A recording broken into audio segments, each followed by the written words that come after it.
한국 유통기업인 것처럼 행세한 중국의 생활용품 유통업체 무무소가 중동에서도 한국을 뜻하는 KR을 사용해 논란이 일고 있습니다. 서경덕 성신여대 교수는 오늘 자신의 페이스북에 글을 올려 두바이 등에 거주 중인 한인들이 제보해줬는데 중국 매장 무무소 간판에 버젓이 영문 코리아의 약자인 KR을 사용하고 있다고 밝혔습니다. 서 교수에 따르면 무무소는 한국 기업인 양 행세를 하며 한류 열기에 편승해 빠르게 사세를 확장 중인 중국 유통업체입니다. 지난 2019년 무무소의 이런 행태가 밝혀지며 국내 누리꾼들의 질타를 받았지만 무무소는 여전히 비슷한 방식으로 영업을 이어가고 있습니다.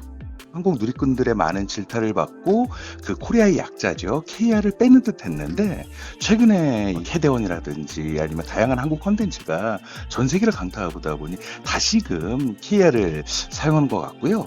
서 교수는 그러면서 한국의 좋은 이미지를 악용해 돈벌이 수단으로 삼은 중국 기업에 대한 조치가 필요하다고 꼬집었습니다.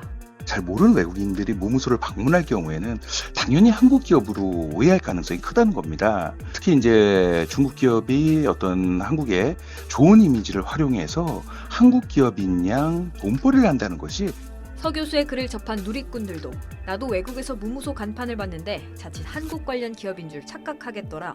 왜 한국 기업인 척 하는 것이냐며 황당하다는 반응을 보였습니다. SBS 신정은입니다.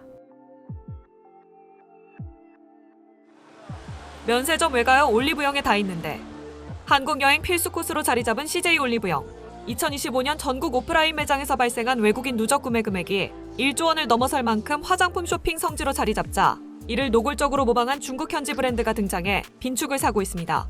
13일 유통업계에 따르면 중국 후난성 창사시에는 올리브영을 연상시키는 온리영이 문을 연 뒤 매장을 확장 중인 것으로 알려졌습니다. 매장 명칭은 물론 로고 디자인과 색상, 상품 진열 방식 등 구성 전반에 베껴 K-뷰티 브랜드의 신뢰도 훼손 우려가 제기되고 있습니다. 쇼핑백 색상과 디자인 역시 비슷해 외국인 소비자들이 한국 기업으로 오인할 가능성이 크다는 우려도 나옵니다. 마케팅 방식도 한국 브랜드 이미지를 활용하고 있습니다. 온리영은 중국 숏폼 콘텐츠 플랫폼 더우인에 공식 브랜드 채널을 개설해 홍보 영상을 게시하고 있는데 K-팝을 배경으로 사용해 한국 브랜드 이미지를 강조하고 있습니다. 업계에서는 이를 단순한 유사 브랜드가 아닌 소비자 혼동을 전제로 한 의도적 모방 사례로 보고 있습니다. 올리병이 과거 중국 시장에서 철수한 이후의 공백을 틈탔다는 점도 문제라는 목소리가 나옵니다. 올리브영은 2010년대 중국 상하이를 중심으로 오프라인 매장을 운영하고 2013년 상하이 법인까지 설립했지만 2016년 사드 배치에 따른 한한령 영향으로 사업이 위축돼 오프라인 매장을 철수했고 상하이 법인도 지난해 청산했습니다.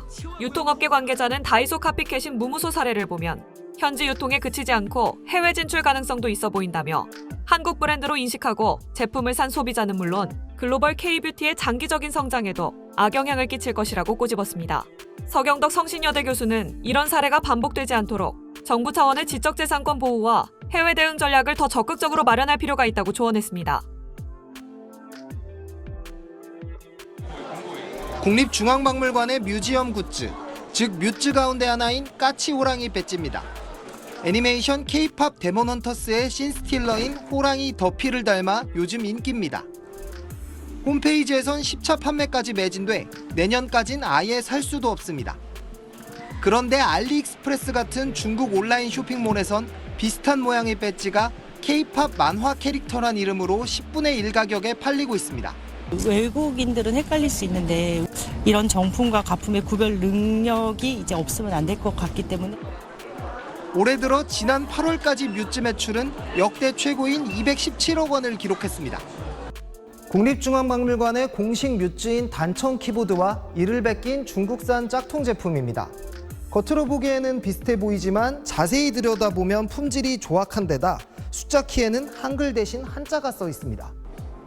뮤즈 신뢰도 하락이 우려된다는 목소리가 있는데 문화체육관광부는 개별 지식재산권은 제조업체에 있는 만큼 직접 대응엔 한계가 있다는 입장입니다.